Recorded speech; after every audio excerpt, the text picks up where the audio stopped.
départ, c'était un livre de souvenirs et de réflexions, et puis c'est aussi devenu un livre de révolte.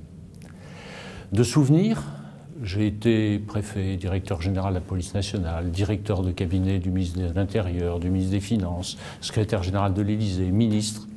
Autant dire que j'étais au corps du pouvoir pendant une quinzaine d'années.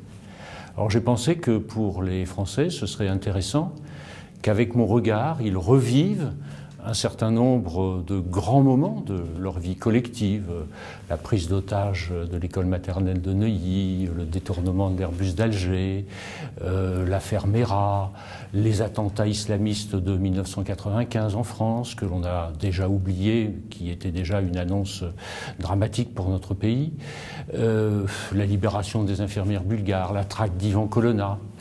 Je pensais que c'était intéressant pour les Français de percevoir le regard de quelqu'un qui a été au sommet des responsabilités dans toutes ces affaires et qui par conséquent a sans doute davantage à apporter que ce qu'ils savent déjà.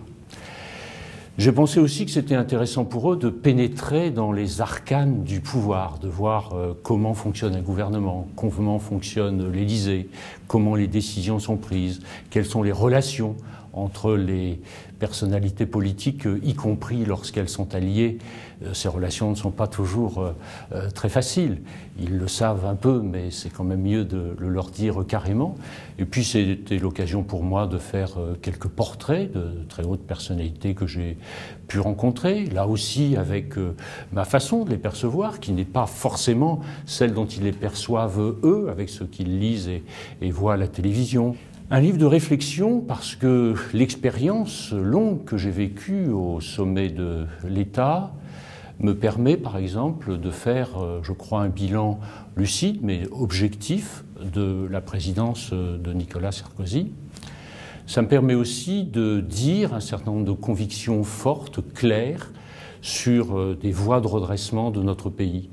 Comment moins dépenser en termes de finances publiques?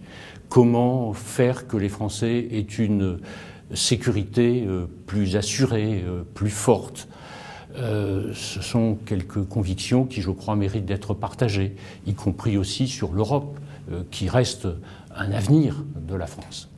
Et puis la révolte est venue aussi parce que depuis 2013, je suis l'objet de nombreuses mises en cause judiciaires. Sans que la décision soit devenue définitive, j'ai même été condamné.